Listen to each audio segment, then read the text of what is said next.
Салам достор, биздин каналга жазылыңыздар. Башкалар көрсөтпөгөндү биз көрсөтөбүз. Мен Жумгал районунун Башкулганды айылы Мускал Өмүрканова, Шатман Садыбакасов деген элдин уулдар чыккан айылдан болом. Мен бул нерсеге баягы барган кадамдардын себептерин айтып кетейин. Бүгүнкү күндө мына Алмаз Шаршеновичтин бийликти өткөрүп бергенден кийинки 1,5 жылдык Сооронбайдын өткөрүп аткан бийлигине абдан нааразымын. Себеп дегенде мыйзамсыз талааларды уюштуруп, Кыргызстандын кепилдиги, ар бир жаранга болгон кепилдиги конституция мыйзамдарды тебелеп тепсеп, өздөрү каалагандай калчап атканына күбө болуп атабыз. Бул жөнөкөй жаран болсо да бир жөн дүйнө жүзү тааныган биздин улуу урматтуу экс-президент Алмаз Шаршеновичка жасап аткан иштери далил болуп жатат. Кошуна элдерге илгери башыбызды көтөрүп, мындан 5-6 жыл мурун казак, өзбек, түрк элдерине башыбызды көтөрүп келген Алмаз Шаршеновичти тебелеп тепсек, уят кылып атат азыркы бийлик. Абдан уят кылып атат. Баягы жаман үйдүн төрүн коногу бийлейт дегендей, сырттан келген элчилердин кылып аткан мамилелерин көрүп атабыз. Керек болсо ошолордун башчыларын ордуна койгон Алмаз Шаршенович. Кечеки мына көрдүк өз көзүбүз менен жана элчинин кылганын. Бир эмес 2 жолу поступка жасады. Дуктар жетишмес андайга Алмаз Шаршеновичтин учурунда. Бүгүн мына ошолордун дуктары жетип атат. Бул башка мамлекеттер бизге басымдуулук кылып келет деген нерсенин үлгүсү деп эсептейм. Ошол эле учурда жанында жүргөн жана Иса Өмүркулов дегенге абдан нааразы болуп калдым. Ушул эле айылдын Ысык Ата району Чүй, кең Чүйдүн уулу кулуну ошол кишиче ушунча жыл жанында арам болуп жүргөндө мен абдан таң калдым да. Өзү таза экен. Кече мына интернетте чыгып атат. Иса Өмүркуловдун 1000 жылкысы Кочкордун жайлоосун тебелеп өттү эле, жайытыбыз талкаланды деп. Бул факт. Потому что мен өз көзүм менен барып көргөм. Карагай булак деген айылда Ысык Атада 3 сарай бар. Меринос коюнан 2000ди кармайт, Кисар койдон 1000ди кармайт, 1000 жылкысы бар экен чын. Бул кимдин акчасы? Бул эл журттун акчасы. Ал бизнесмен эмес, өмүр бою бийликте жүрүп байыган, биздин жон терибизден шыпырып, шылып атып топтогон байлыгы. Аны эмне карашпайт? Бул мисалы үчүн Алипбек Жекшенкуловдун учурунда баласы хулиганчылык кылып, атасынын пистолети менен башчылык кылды эле Алмаз Шаршенович ордуна койгон. Ошол кылган иш үчүн. Анын баласы служебный мэриянын машинеси менен барып туруп 3 адамдын өмүрүн алды. 3 адамдын өмүрүн, балдарды жетим калтырып, ата-энени сыздатып.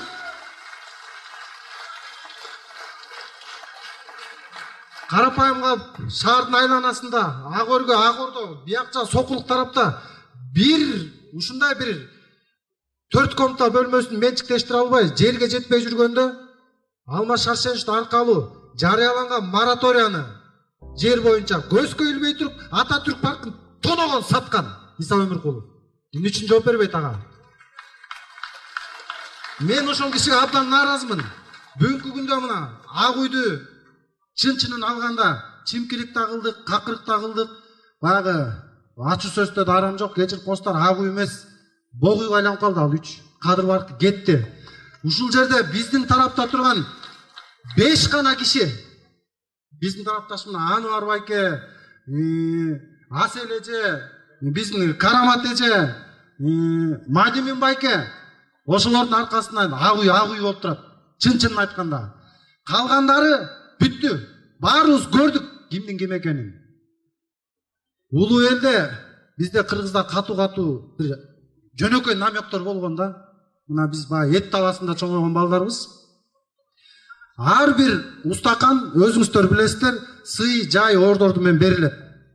Ар бир улуу киши устакандан таңылып калат. Кээ бирөө сакал кое болсо тигинден улуу деген менен устаканды тартканда тигил улуу экени билинип калат. Илгери күнжилик дегенде ал устаканга тартчу эмес. Күнжилик бир айылда бир конок тосулса, күнжиликти тартканда ошол күнжиликти алган киши куугунтук алдык деген түшүнүк болчу. Мени бул айылдан көчүп кетсин деген намектү берди дечи күнжилик менен. Мен Иса Өмүркуловго күнчүлүк тартуулайт элем. Чын. Ага караганда мына түндүктөн болсо да биздин эжелерибиз ыраазымы мына өзбек калкына болот Анвар байкебиз. Бир тууган кишибиз. Канча жылдан бери бага каныбыз биригип калган. Ыраазымын, абдан ыраазымын ушул кишилерге. Кандай болсо дагы өзүнүн позициясын бербей, таза экенин, ак экенин көрсөтүп жатышат. Ошол Иса Өмүркуловго караганда ушул кишилерге учат тартканга милдеттүүбүз адам бул. Чын-чынында. Кырдаал жаман. Bir adamды ушунча жерге тем более таанымал адамды ушунча жерге жеткирген бул жогорку кеңеш менен Сооронбайдын саясаты болуп атат. Кепилчилик жок. Бизде конституция азыр иштебейт, мыйзам иштебейт. Мыйзамсыз мамлекетте келечек жок. Айланайын жаштар, келечексиз мамлекетте жашап атабыз 1,5 жылдан бери. Муну биз токтотушубуз керек. Токтотушубуз керек. Мен өзüm 5 балам бар. Интернетте мен көбүнчө Алмаз Шаршеновичти болушуп, биздин 5 депутатты болушуп, өзүбүздүн чуркап жүрүп шайлаган депутаттар менен уруша баштадым. Элвира Сурабалдиева, жанакы журналисттер бизден барган, Жанар Акаев дегендер киши эмес экен буларча. Чын-чынын айтканда. Адам деп айтыш мындай болбойт. Строкова дегендер. Чын, буларды мен көрөйүн деген көз жок калды. Илгери Алмаз Шаршеновичтин учурунда мына 5-6 жыл мурун мен Алато Кежи деген новостини үзбөй көрчүмүн. Аз көрөйүн деген көз жок, мен телевизордо апрелди көрөм болду. Башка жакта жалаң, жалган калп ушак. Токтотуш керек муну. Ошол жерден мен көрүп жатып, чып-чынында мен деле өз окатымды кылып, бир үйүмө нан ташып, убактымды үйгө коротсом деле болмок. Бирок балдарымдын келечеги үчүн, мыйзамсыз мамлекетте жашап атканыбыз үчүн мен ушуга кайыл болуп, ушундай бир көрмөксөн сыяктуу мамиле жасагым келген жок. Мен наоборот келип туруп айтчу жерден айтып алайынчы дедим. Мен жалпы элге айтат элем. Ушул мыйзамды кабыл алып, Алмаз Шаршеновичти дагы төбөлөп тепселей турган учурлар алдыда келатат. Бүт заказ менен болуп атат, көрүп атабыз. Эртең генеральный прокуратура иш козгоп, Алмаз Шаршеновичтин кол тийбестик макамын алчу болсо, ошол күнү ак үйгө барышыбыз керек.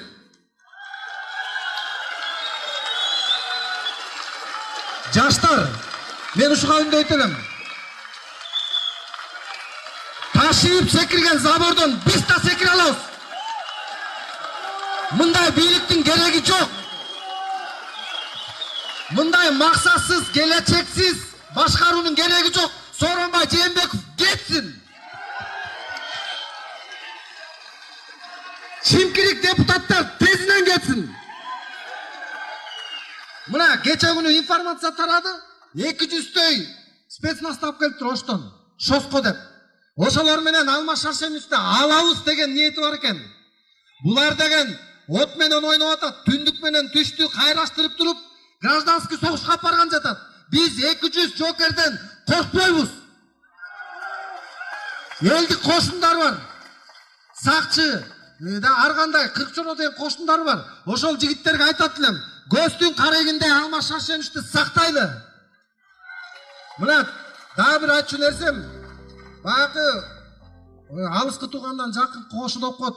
Айланайын туугандар, ушул жердеги Алмаз Шаршеновичтин жердештери, бизге караганда сиз абдан чукул жашайсыздар, жакынсыздар. Көздүн карегинде аманат катары тапшыралы, карап тургула. Эптеп байланышсаңар, келебиз жардамга. Сөзсүз келебиз. Жогорку кеңеш тарасын, Сооронбай Жээнбеков кетсин. Мен Сооронбай Жээнбековду Алмаз Шаршенович менен Сапар Исаковдун түрткүсү үчүн, ошолордун мамилетке жасаган ийгиликтери үчүн дагы уланат кыргыз көчү. Кудай буйруса оңолобуз деген тилек менен шайлагам. Мен добушумду артка алат элем мүмкүнчүлүк болсо. Керек болсо, мына айтып атат. Мени эл шайлаган, мен элдик президенттин жалган. Бул керек болсо Бабанов эмес. Бул Бабанов эмес, Ак Шуңкардын лидери Темир Сариевди ашып өтө алмак эмес бул киши. Ачык сөз бул. Ачык сөз. Бул 3%-тик электорат менен айлык өтпөй турган киши бул. Муну билбейт деп атабы? Керек болсо мен ушул 10-18 деген Ак Ордодогу шайлоо немесинде иштегем. Шайлоочуларга баргам мен. Именно Сооронбай Жээнбековду колдоп.